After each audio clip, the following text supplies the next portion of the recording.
I reached for it. The strength, the thing that had always been there. From the first moment I understood what I was, through every lion, every army, every rope that fell away like thread. I reached for it, and the room was just a room, and I was just a man. By the end of this story, you will understand the one thing nobody tells you about losing something you were born with. It doesn't leave with noise. It leaves at night, quietly, while someone you trusted is watching you sleep. Before Delilah, there was Gaza. I won't dress this up. I went to a woman there, a Philistine woman, a stranger. The kind of choice a man makes when he has stopped asking himself questions. The Philistines heard I was in the city. They surrounded it, waited at the gates for morning. I left at midnight. I took the city gates with me, both of them.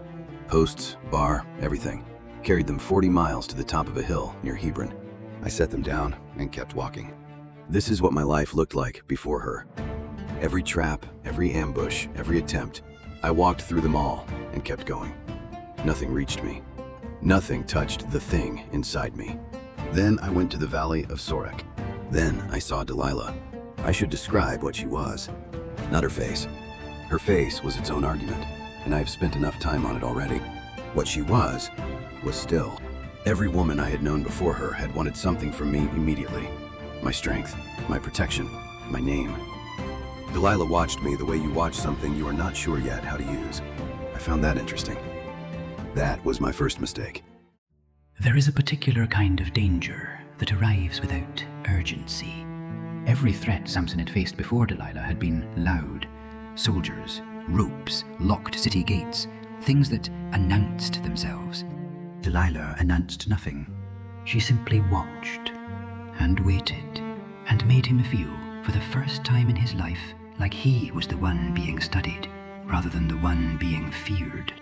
For a man who had never been a mystery to anyone, who had always been the most obvious thing in every room, being watched with that kind of patient attention felt dangerously like being known. He confused her interest in his secret with interest in him. People make this mistake at least once. They are never quite the same afterward.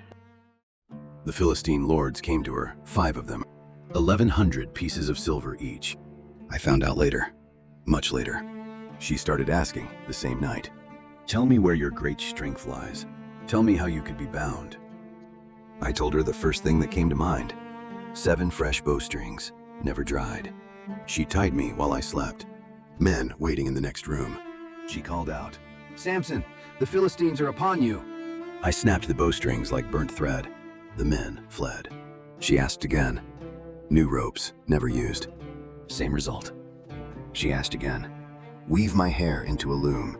Same result. 3 times I gave her something that wasn't true. 3 times she used it. 3 times men waited in the next room. I knew. Every time I gave her a false answer, I knew exactly what she was doing with it. And I kept coming back. The 4th time she pressed me, she said something different. How can you say you love me when you don't trust me? 3 times you've deceived me. You haven't told me where your great strength comes from. She pressed me daily, day after day, the same words in different arrangements, until my soul was vexed to death. That is the only way I know how to say it. Vexed to death. And I told her everything. Not because I believed she was safe, because something in me was tired of being the only one who knew. Tired of carrying it alone. Tired of being the secret. She was the only person in my life who had ever asked me to be known rather than feared. That she was asking on someone else's behalf, that the asking was a transaction, I chose not to see it. I told her. The razor, the vow, the hair, what it meant, what would happen if it was gone. I told her everything. Then I slept. I woke up to her voice. Samson, the Philistines are upon you. The same words, the 4th time. I thought, same as before. I stood up. I shook myself. I reached for it. The strength. The room was just a room. I stood there in the dark and understood what had happened. Everything I had ever been, everything that had set me apart, made me dangerous, made me chosen. Gone. She'd watched them do it. Sat there while a man ran a razor over my head. Watched the vow leave with the hair. And she had called out the same way she always called out. Same voice, same words. The only thing different? This time she was right. The most devastating losses do not arrive with fanfare. They arrive in the ordinary, the familiar voice, the room you know, the moment that looks exactly like every other moment, until it doesn't. Samson had survived every dramatic threat his entire life. The lion, the armies, the ropes. He was undone by sleep, by the ordinary vulnerability of a body that needed rest, by the one person he had allowed close enough to watch him be human. There is no armor for that. There never is.